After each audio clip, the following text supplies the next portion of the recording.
आकर प्रकट हो जाते हैं। कहते हैं ए रानी ठहर जा।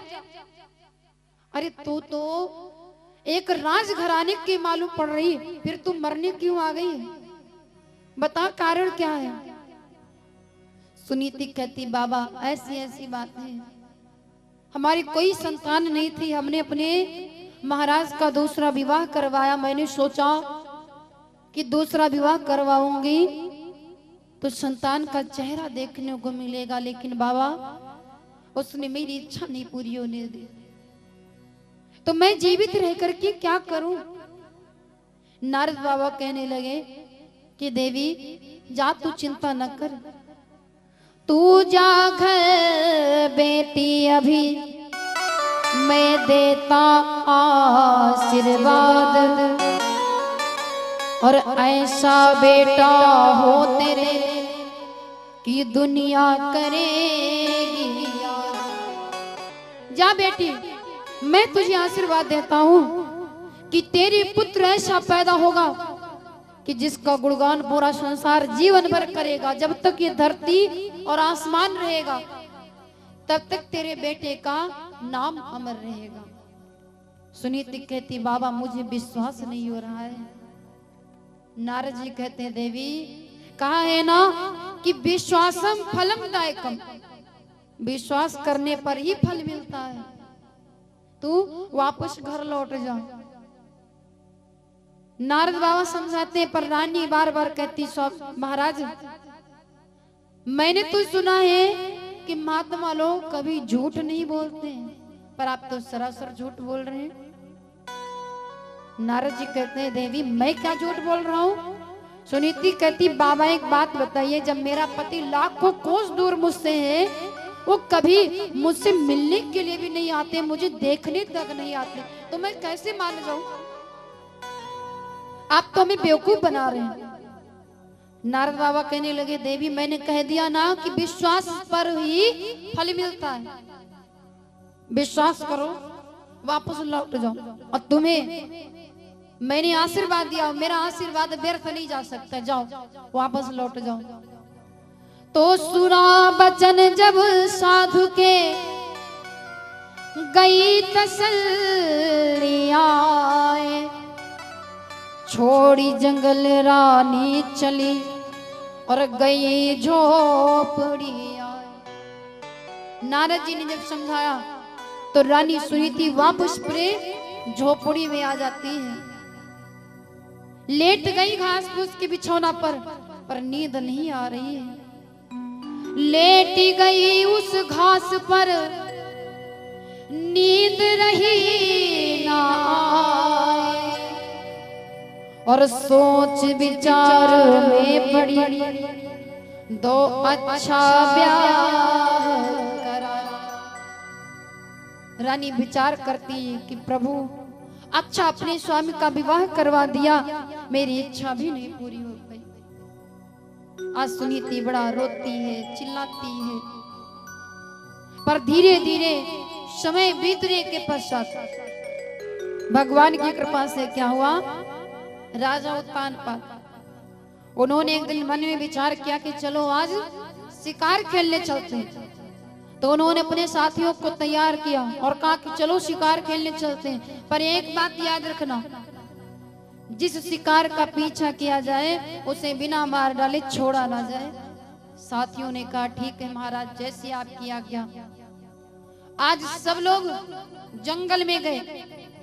जब जंगल में पहुंचे तो राजा उत्तानपाद ने एक हिरण का पीछा किया, और वो हिरण मायावी था, जैसे कि त्रेता में मामा मारीच, वैसे ये भी हिरण मायावी था। राजा उत्तानपाद ने उसका पीछा किया, बड़ी दूर तक निकल गए। जब देर हो गई, राजा वापस नहीं आए, तो साथियों ने विचार किया कि हमें लगता है कि महाराज उधरी से वापस घर चले गए। तो सारे साथी वो भी वापस अपने महल में आ जाते हैं। लेकिन जानते हो, वही रात के लगभग 10 बजे राजा भी महल में पहुंचे। और जब महल में पहुंचे तो कहा देखा दरवाजा बंद। अब राजा ने दरवाजा खटखटाया, ए रानी दरवाजा खोल। लेकिन वह दुष्ट थी, गहरी नींद में सोई रही, कुछ सुनाइए ही नहीं। राजा बेचारे बड़ा परेशान, हे प्रभु अब मैं आधी रात में कहां जाऊं। फिर एकदम से विचार आया कि चलो आज बड़ी रानी का हाल चाल ले आओ जाके। कैद जानते हो ना, राजा उत्तानपाद छोटी रानी की उंगली पर नाच रहे थे, उनकी हिम्मत नहीं पड़ती थी। जो बड़ी रानी का हाल चाल ले आओ, तो आज भगवान ने मौका दे दिया। बेचारे राजा उत्तानपाद चल पड़े उसी झोपड़ी की तरफ। झोपड़ी में जब पहुंचे तो क्या देखा, इतनी रात हो गई पर बड़ी रानी अभी भी जाग रही है। लेकिन जैसे ही सुनीति ने देखा, अरे मेरे महाराज आ गए, मारी खुशी के ठिकाने ही नहीं रह गया। आइए महाराज बैठिए, आज कैसे आगमन हो गया महाराज। बड़े प्रेम से घास फूस के बिछौना पर बैठाला और फिर क्या किया कि चरण धोई रानी तुरंत आसन लीन बिठाए। चरण धोई रानी तुरंत आसन लीन बिठाए।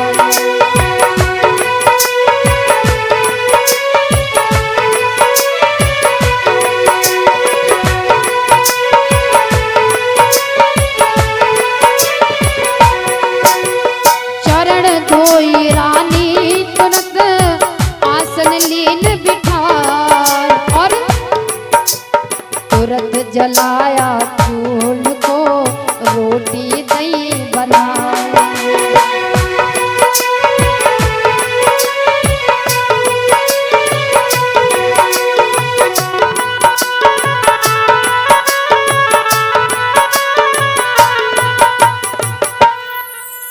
रानी ने जैसे देखा मेरे महाराज आए, घास फूस के बिछौना पर बैठा लिया, तुरंत चरण धोए, चरणोदक पान किया।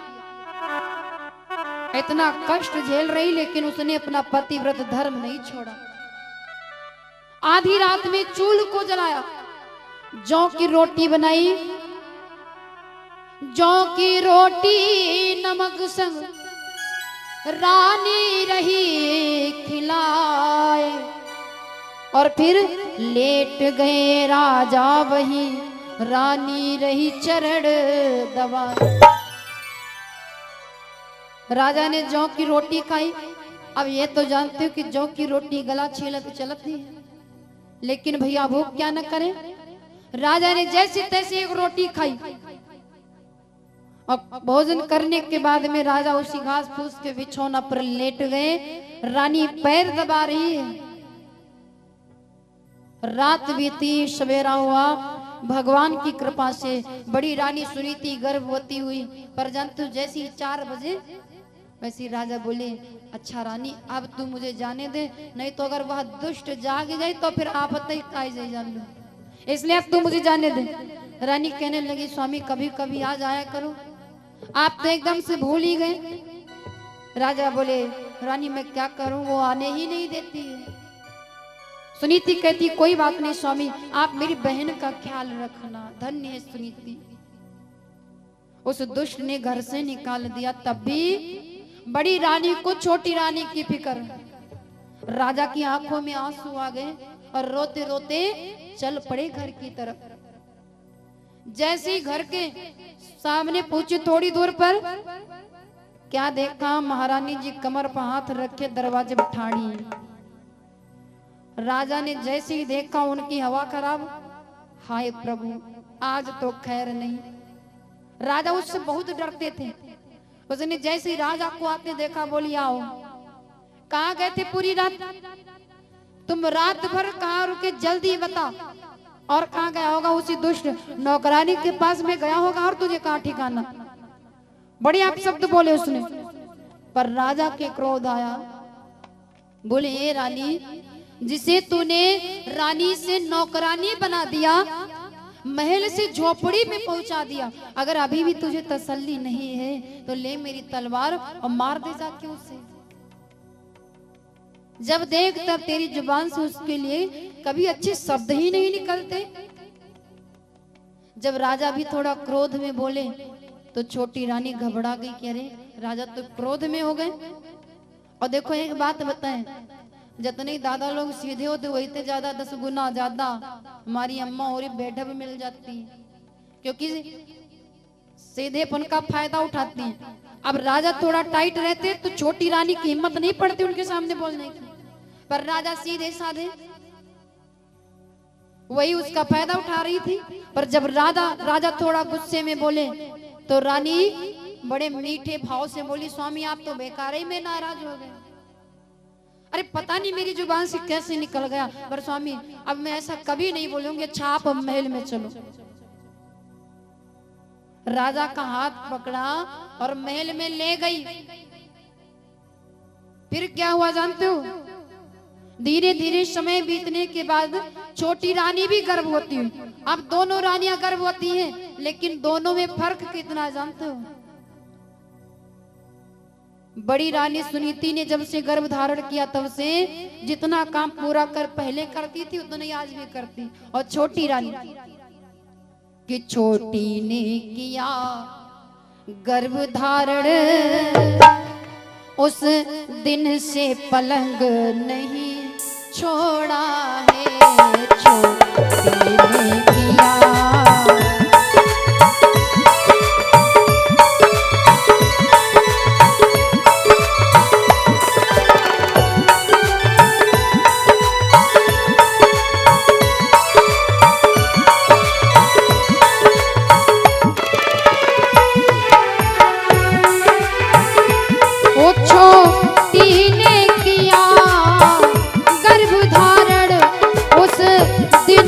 पलंग नहीं छोड़ा है, रानी सुनीति लगातार, रानी सुनीति लगातार खेतों में नाच बटोरा है।